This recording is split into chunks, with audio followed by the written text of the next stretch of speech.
Darren, the floor is yours. Thank you. I'm not great at standing still when I do this, so if I bump into something, I'm going to ask for some forgiveness. It's great to be here. In addition to being the president of Ballard, King & Associates, my wife is a graduate of the University of Rochester. My oldest was born at Strong Hospital, so I made sure I got in time today to get a few wings from Jeremiah's before things got started. So it's always nice to be back in Rochester. Ballard, King & Associates is a facility planning and operations firm. We've been in business for over 33 years now.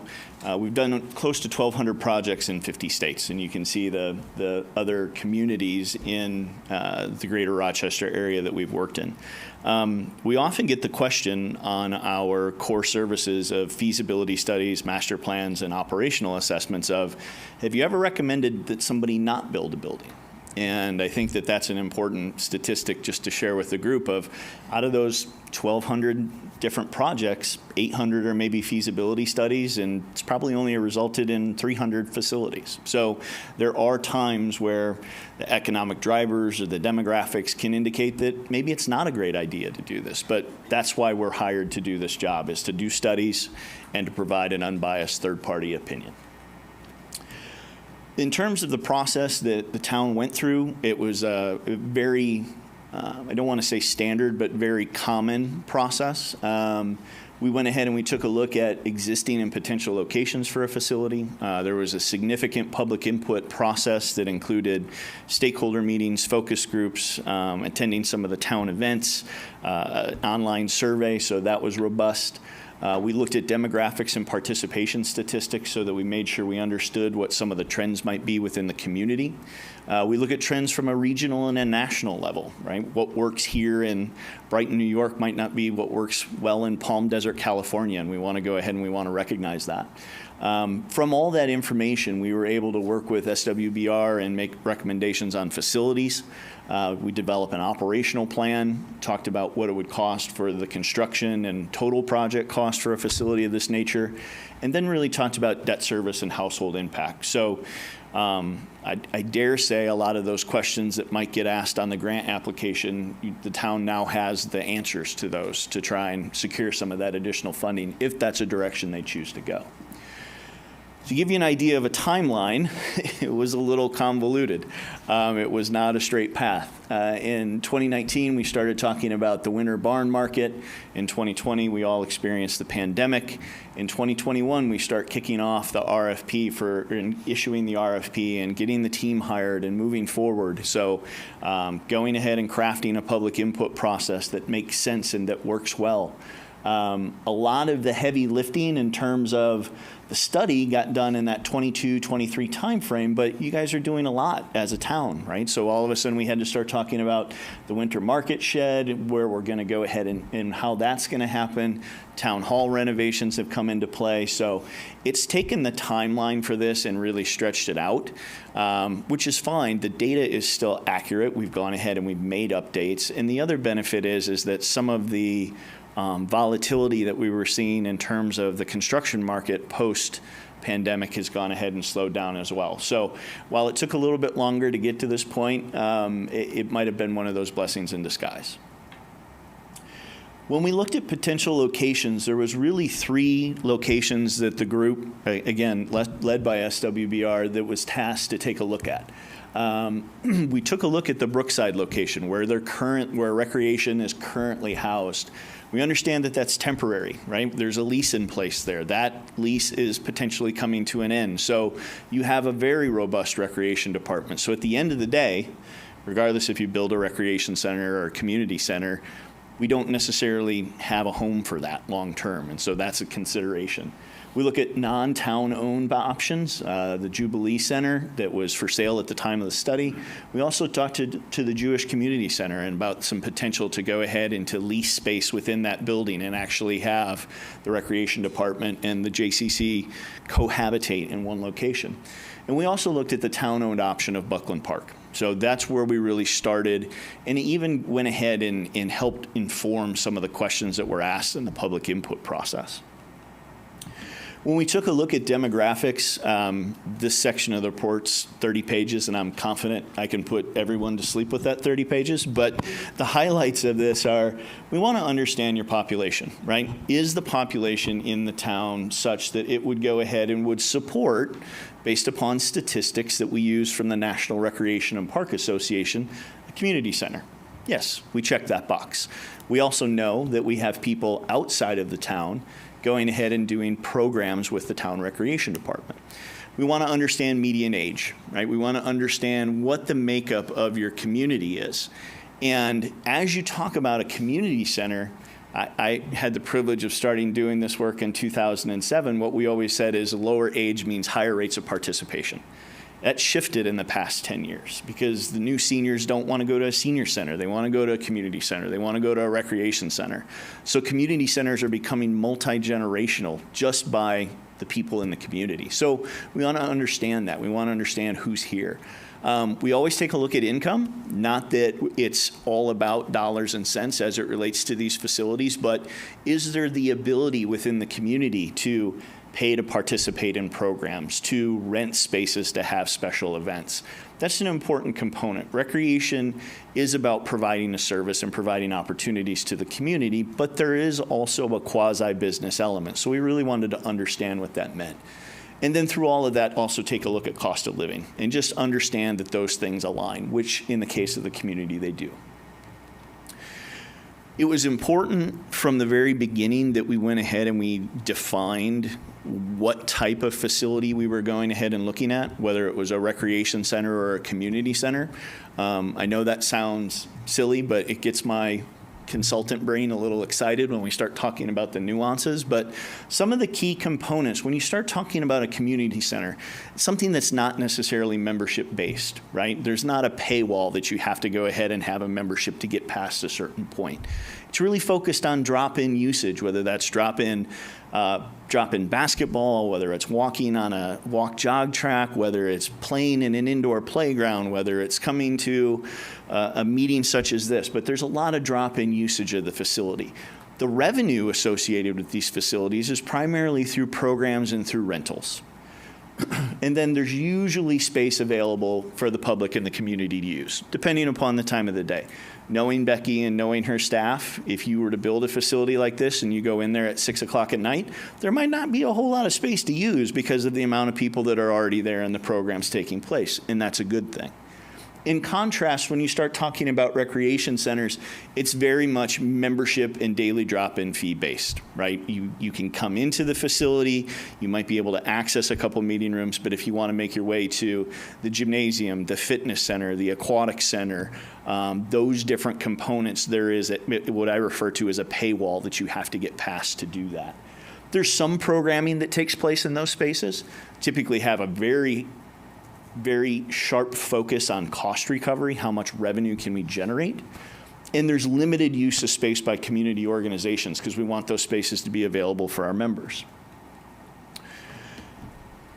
When we take a look at the public input that we received, and again, SWBR led this charge, but when we talk about touch points, there was a public survey that was online, the Farmers Market pop-up event, Brighton Homecoming, Parks and Recreation Advisory Board meetings. Those were a lot of fun. The stakeholder meetings that we sat in with Supervisor, and he got to hear some great feedback in terms of the asset that recreation is into the community. Some community forums and a public open house. It's a very robust public input process, and there was a lot of good feedback. Some consistent feedback we heard that was town-owned meeting space for rental opportunities is lacking. It was acknowledged that there are significant opportunities within the community, but is there something that's sort of town-owned that we can go to that maybe we feel most comfortable in, and that seemed to be a gap. Gymnasium space, something that we recognize that we're missing. I don't know the number of projects I have going on right now. I'm a little embarrassed to say that, but there's not one of them that says, hey, we've got enough gymnasium space. So that's one of the areas where the town is very consistent with what we're seeing across the country. There was an interest in participants seeing an expansion of programming. They love what the rec department's offering, but can we do a little bit more? And one of the main detractors from doing that more is the space available. I kind of said I lived here, so you understand. I know what a long winter means. People in San Diego don't know what that means, but you have a long winter. So what are some indoor opportunities that we can go ahead and have? And then the other option in that we heard a lot of, needs to be accessible for multiple modes of transportation, and if it can have a central location so it's not felt as though one portion of the community or a sector of the community is getting preference, that would be something that people were very interested in. So when we started coming up with recommendations, and we really with a recommendation of what's going to go ahead and serve Brighton best long into the future. These buildings, whether it's a community center or a recreation center, are typically designed to be 40 to 50-year buildings. So really the idea of the building being town-owned and operated floated to the top. The idea of potentially leasing a facility, not having the ownership, maybe not even having control or input on who some of your tenant partners might be, proposed a challenge. Purpose-built at Buckland Park became a topic of discussion, right? We had other opportunities, whether it was partnering or purchasing a pre-existing building. Those facilities were still going to require an investment by the town to get them usable by the town. And even in those cases, we were still running into situations where, well, we might be able to do a after-school class in a particular room, but it's not really designed to accommodate those things. So that really does become a topic of discussion. And so what we ended up recommending was a facility program of approximately 40,000 total square feet.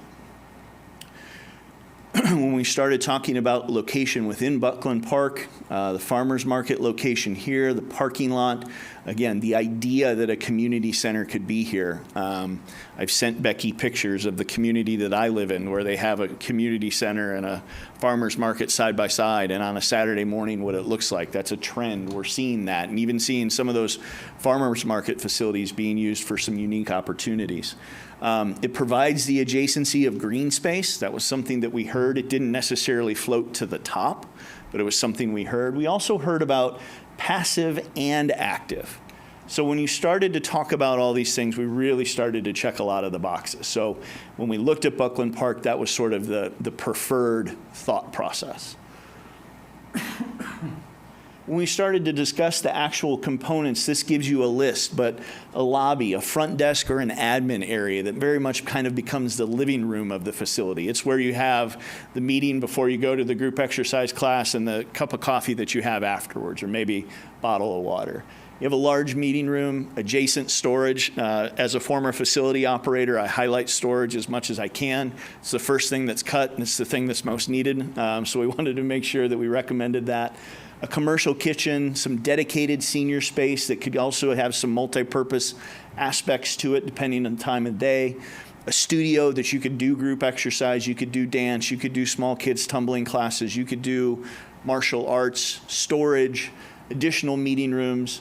An indoor playground. That's something that is really kind of missing in the particular market. We're seeing those extremely popular in some of the Dakotas where we're doing work, definitely in Minnesota, northern Wisconsin. A double gymnasium that would go ahead and that would accommodate 2 full-size basketball courts and volleyball courts, probably close to, if you have 2 basketball courts, maybe up to 6 pickleball courts, depending upon the time. The idea of an elevated walking and jogging track. And restrooms/changing rooms. We didn't prescribe full-service locker rooms because we didn't really feel as though that there were components in the facility that were driving that. There are other components that you could consider where those might be required, but really felt like the idea of some restrooms, some changing spaces, maybe some day lockers in the hallways would really go ahead and serve the needs of the residents. SWBR went ahead and put these floor plans together for us. Again, this is a study. We want to be able to show a picture. We want to be able to show a representation of what this could be. But you're going to go through a complete design process. So what this looks like now, maybe it looks identical by the time you get to the point where you're putting a shovel in the ground. Chances are there's going to be changes to it. But you can understand how you come in from the lobby, there's an admin area, senior space close by, large meeting room, windows and views, kitchen and storage, another meeting room that's potentially dividable, restrooms and changing area, that fitness studio that we talked about, a big indoor playground. You've got a meeting room next to an indoor playground. I like to joke, I don't have kids that we actually throw big birthday parties for, but the amount of money that I will pay to not have the birthday party in my house is significant, and I got the giggles, so everybody identifies with that. But the idea of a meeting room next to a playground, next to indoor playground, next to a gymnasium, you start to see some of the synergies that exist between those spaces. And then upstairs, having an open area, again, that fitness studio that could be used for a lot of different things. You can do a meeting like this in a fitness studio if you want. And that was something that we heard a lot of. And then the idea of that elevated walk and jog track, and the fact that it's going around 2 basketball courts, you're probably somewhere in the neighborhood of 8 to 10 laps to go ahead and get a mile and something like that. Don't write that down, but you're not on the single court, which I refer to as a bit of a hamster wheel. So now the part that everybody wants to know and is sometimes the most uncomfortable part. When we talked about programmable space, we came up to approximately 33,250 square feet. And then there's a gross up factor. So what's a gross up factor take into account? It takes into account mechanical spaces, the building envelope, corridors, those types of things. We used a factor of 15%. Some will tell you that might be a little high, some might tell you it might be a little bit low, but that was the number we came to. So total square footage of the building was approximately 38,238 square feet. Again, Ballard King is not an architectural or an engineering firm, but we took a look at other projects that are in the area, similar projects that we're seeing across the country, and not talking about the highest end finishes of a facility, but not also talking about a very Spartan facility or a metal building, right? We kind of chose what we felt would be a midpoint, and that midpoint was approximately $550 a square foot, which puts your construction costs at approximately $21 million. Then there's additional costs, right? There's what's it cost to build it, but then what's the project cost? So site work, FF&E, architectural fees, those types of things. So for that approximately 40,000 square foot facility, you're talking approximately $26.2 million in terms of project, $21 million in terms of construction. So we know what it's going to look like. We have an idea of what it's going to cost to build it, but now we also have to figure out how are we going to run this thing, right? They don't run themselves. And I think one of the things that was important when we looked at this is we wanted to highlight the hours and the availability of the facility, because you're talking about a building that's going to be available more than 80, almost 90 hours a week. So with that, we have some additional personnel expenses, we have some commodities, we have contractual obligations, we have some internal chargebacks, right? We have all these people running programs, additional staff, there's going to be IT fees, there's going to be HR, there's going to be all these different kinds of things. Now, if you watched this presentation yesterday, there's a new line item. A little embarrassed, but we sat down this afternoon and we said, you know, we're paying a lease at Brookside. Did we ever go ahead and think about we should probably pull that dollar amount out? And we didn't. So we spent some time today to do that. There's approximately $235,000 annually that's going to that lease. So new expenses minus the dollars for Brookside is about $894,000 to go ahead and to run this building above and beyond what the $1.9 million existing budget is. So total recreation budget of about $2.75 million. Of that $2.75 million, that's just straight operating expenses and the internal charges. As a company, we also make a recommendation that the town should consider early on in the operation of allocating dollars to a sinking fund so that you have money available to you long-term to make improvements to the facility. We broke that out just for comparative purposes. We also took a look at what kind of new revenue generation could we come up with, right? And we took a conservative approach to developing these numbers. This is not the facility at capacity. There's additional growth opportunities. Well, we talked about almost $177,000 increase in new programs. It could be a variety of different things. In some cases, it could be expansion of existing. We talked about some vending opportunities in there and a significant amount of rentals. Again, we heard that time and time again as we need more opportunities for rentals. And we used market rates for those. So approximately, when you take new revenue plus existing revenue, it came up to about $827,000. What we ended up doing with that is we took the cost of the project and we amortized what payments would be at 4.5% over 30 years. And then we added that differential, that operational subsidy, to that dollar amount. So when you see that $2.28 million annual, that covers the debt service for the facility, and it also includes the increased subsidy of the operation. We also took a look at the average home value within the town of Brighton, came out to $317,823. When we went ahead and we started to drill down, because people want to know, what is our annual impact? So if you're looking at an average home in Brighton, the annual impact would be about $232. If you look at that on a monthly basis, it comes out to less than $20, $19.39. So we know approximately what's going to be in it, what it's going to cost, what's it going to look like to operate, and what's that debt service going to go ahead and look like long term. So again, another rendering that SWBR did for us in this process, it did for the town. Just with where you're talking about the facility potentially being, you have a lot of opportunities. You already have some barns that are out there. There could be some very neat theming that you do and really kind of blend that facility into the background or into the setting. So anyways, thank you for your time. This has been a longer project, but it is also, we have some family in the area, and it's always fun to kind of give back to those communities. So this has been a very enjoyable process. So thank you. Thank you, Darren. Obviously, as you can see, as we are spending a lot of time on the ongoing construction of Town Hall, which is one of the things that has slowed down our process of getting here.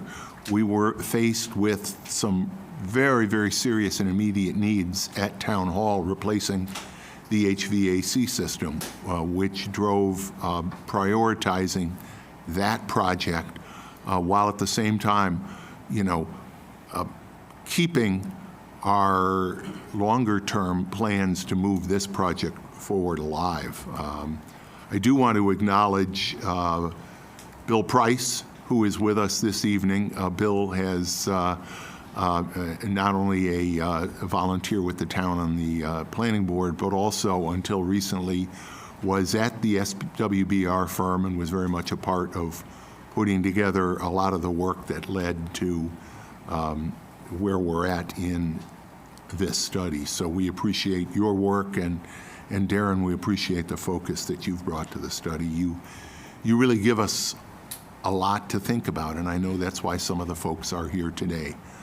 I was thinking about it, that it has taken a little while. And I remembered the old saying, what's the best day to plant a tree? Yesterday. What's the second best day to plant a tree? Today.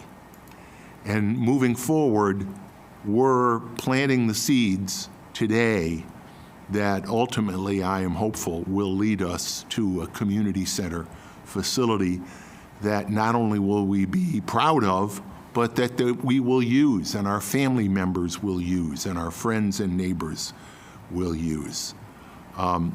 Before we open the discussion, can I have a motion to receive and file the complete study as part of the record of this meeting? I move that we receive and file the complete study as a record of this meeting. Second. Dan, please call the roll. Councilmember Werner? Aye. Councilmember Corrado? Aye. Councilmember Salzman? Aye. Supervisor Mealy? Aye. With that, is there anyone here who would like to ask questions or otherwise address the board? If you have questions about the study, probably best directed to Darren. And if he needs to pass them on to me, he'll do that. So anyone that would like to ask a question, I'll ask you to go up to the podium so the folks at home can hear as well. Anybody with any questions? Okay. Well, thank you. As I said, more to follow for sure.